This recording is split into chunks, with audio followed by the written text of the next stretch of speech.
Olá, bem-vindos ao meu canal no YouTube.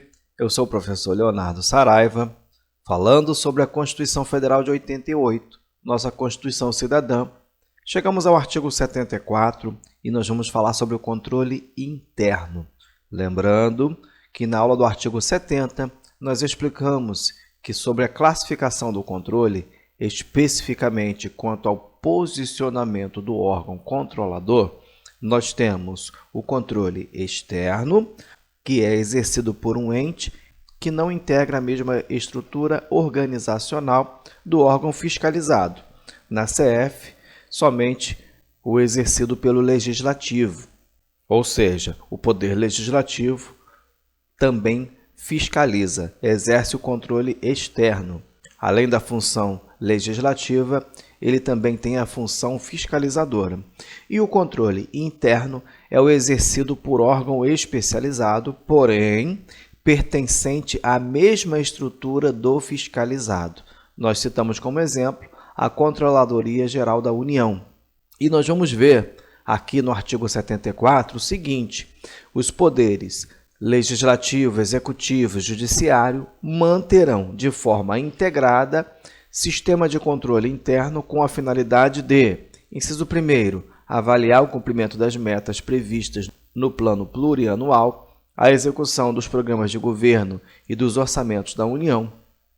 Inciso 2º, comprovar a legalidade e avaliar os resultados quanto à eficácia e eficiência da gestão orçamentária, financeira e patrimonial nos órgãos e entidades da administração federal, bem como da aplicação de recursos públicos por entidades de direito privado.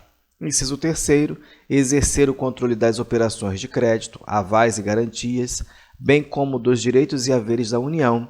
Inciso 4º, apoiar o controle externo no exercício de sua missão institucional. Estes incisos são cobrados em provas, porque o examinador quer saber se você sabe diferenciar o controle externo do interno.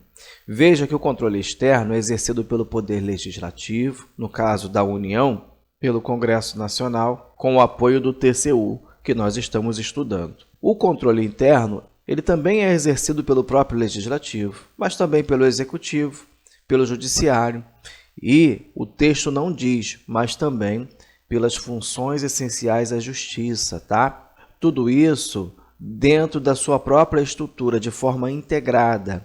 E nas provas, geralmente, os incisos do artigo 74 são muito cobrados. O que você deve observar, principalmente, é que não há hierarquia entre o controle interno e o controle externo. Entender isso vai fazer você responder muitas questões sem nem mesmo conhecer as alternativas. Se você enxergar na sua prova uma alternativa que remete para uma situação de hierarquia, você pode entender essa questão como errada. Isso porque a relação entre o controle externo e o interno é de complementariedade. Um sistema de controle complementa o outro. Uma outra informação importante é observar os verbos dos incisos: avaliar, comprovar, exercer o controle das operações de créditos e apoiar. As provas geralmente colocam outros verbos e você pode, através do conhecimento destes verbos, eliminar algumas questões.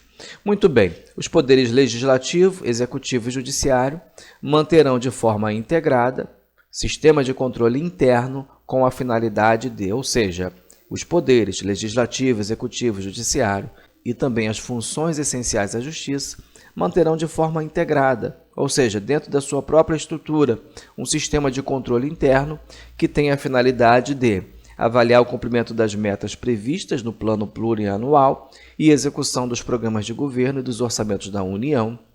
Veja, avaliar o cumprimento das metas, o plano plurianual, a execução de programas de governo, os orçamentos da União é de responsabilidade de todos os poderes, de toda a estrutura da administração pública. Comprovar a legalidade e avaliar os resultados. Veja, comprovar a legalidade e avaliar os resultados quanto à eficácia e eficiência da gestão orçamentária. O controle interno vai comprovar a legalidade e avaliar os resultados, ok? de toda essa gestão orçamentária, financeira e patrimonial nos órgãos e entidades da administração federal, bem como da aplicação de recursos públicos por entidades de direito privado. Questões envolvendo o inciso 2º trocam o verbo comprovar e avaliar por fiscalizar. Fique atento. No inciso 3º, exercer o controle das operações de crédito, avais e garantias, bem como dos direitos e haveres da União. Inciso 3º, muito importante, você vai lembrar lá na aula do artigo 71, quando nós mencionamos as situações de avais e garantias, e você vai lembrar que o verbo lá é fiscalizar. Na nossa terceira aula sobre o artigo 71, nós mencionamos isso. Aqui, no artigo 74, o verbo que está em destaque é o exercer o controle. Enquanto o controle externo fiscaliza, o controle interno exerce o controle. A principal diferença no inciso 3º é essa. E no inciso 4º, apoiar o controle externo no exercício de sua missão institucional. O que eu falei da complementariedade. Não há hierarquia. Tanto o controle interno como o externo têm o mesmo objetivo, têm a mesma finalidade. Não há hierarquia. Então, o controle interno vai apoiar o externo no exercício de sua missão institucional. No parágrafo 1º, muito importante e muito cobrado em prova, você observar o seguinte: os responsáveis pelo controle interno, ao tomarem conhecimento de qualquer irregularidade ou ilegalidade, dela darão ciência ao Tribunal de Contas da União, sob pena de responsabilidade solidária. A parte principal do parágrafo 1º, muito cobrado em prova, é esta responsabilidade solidária, tá? Que complementa, obviamente, o inciso 4º, apoiar o controle externo no exercício de sua missão institucional. Destaca aí no seu material para não errar em prova. E o parágrafo 2º, qualquer cidadão, partido político, associação ou sindicato. Veja, qualquer cidadão, partido político, associação ou sindicato. Anote.